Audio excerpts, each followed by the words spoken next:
here's a nice segue. WWE TLC this Sunday, live from Houston. Should be a very, very good show. Advertised for the pre-show was Dolph Ziggler versus Fandango. Go. It's very, very depressing to see Dolph Ziggler in the pre-show of TLC. Because remember, it was only one short year ago that Dolph Ziggler was main eventing TLC in a ladders match, I think it was, for the Money in the Bank briefcase against John Cena. And he won! And he got depushed right after he lost the world title earlier this year, which is a shame. But even still, though, this matchup has the potential to be very, very good. Both guys are very good in-ring workers, so I look forward to this matchup. No doubt in my mind that Dolph Ziggler goes over. How much this win means to him, I'm not really sure, but there's no doubt in my mind that Dolph Ziggler goes over here, and Zack Ryder wins. If Fandango wins, I wish Zack Ryder. If Fandango wins, I will indeed cry. So hopefully that doesn't happen. But for the Divas Championship on the show, AJ Lee will be defending her gold against Natalya, which should also be a very, very good matchup. These two have had solid matches in the past. This matchup should be no exception. AJ Lee has had a heck of a run as Divas Champion since winning the title back in June.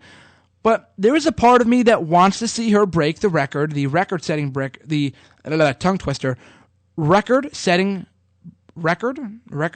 I don't know. I just botched my own line there. What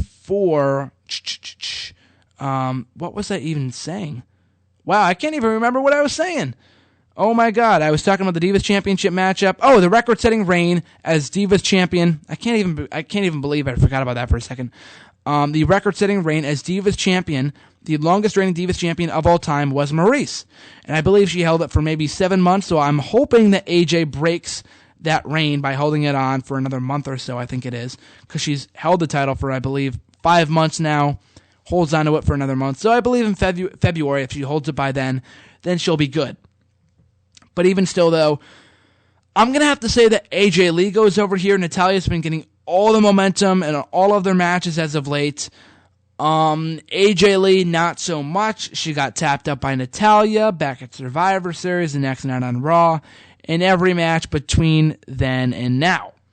So AJ Lee, I think there's a lot left in the tank as far as her reign as Divas Champion goes. So hopefully we see that come to fruition at TLC with a successful title defense for AJ Lee. Up next, we have the Intercontinental Championship matchup. Big E Langston putting the gold on the line against Damian Sandow, who won a number one contenders match a number of weeks ago on Raw. Again, another matchup that has the potential to be very, very good. Damian Sandow, although I am a huge supporter of him, I think it is far too soon to be putting the IC title on him.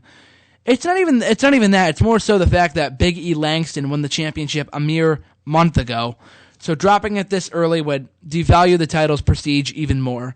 So don't even bother by having it change hands here. Big E Langston, still your Intercontinental Champion. Also, Daniel Bryan will be taking on the Wyatt family in a 3-on-1 handicap matchup.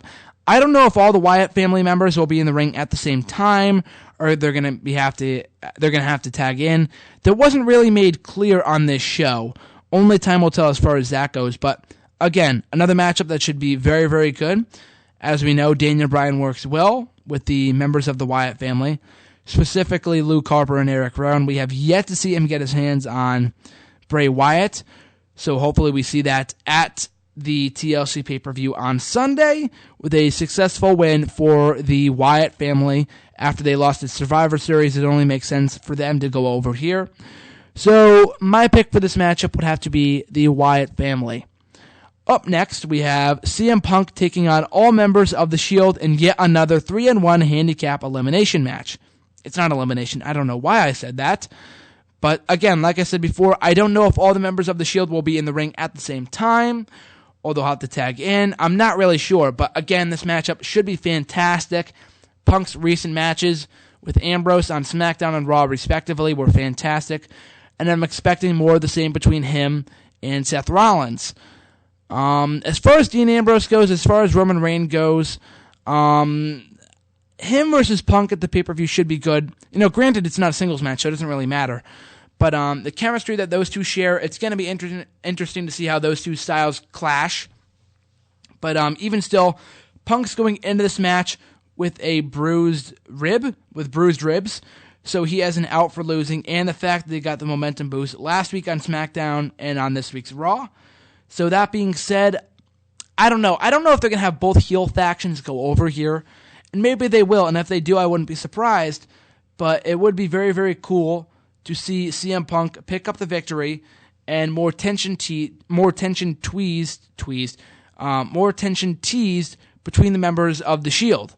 So here's hoping that comes to fruition. I don't want to see it happen, don't get me wrong, but it would play into the fact that the Shield has not been getting along lately, specifically Dean Ambrose and Roman Reigns. So that being said, I'm going to have to go with CM Punk here going over by pinning either Rowan or Harper. And then Rollins or Reigns, or maybe even Ambrose. I'm not even sure. But hopefully we get one of those two pinned, so then more tension will be teased between the members of the Shield.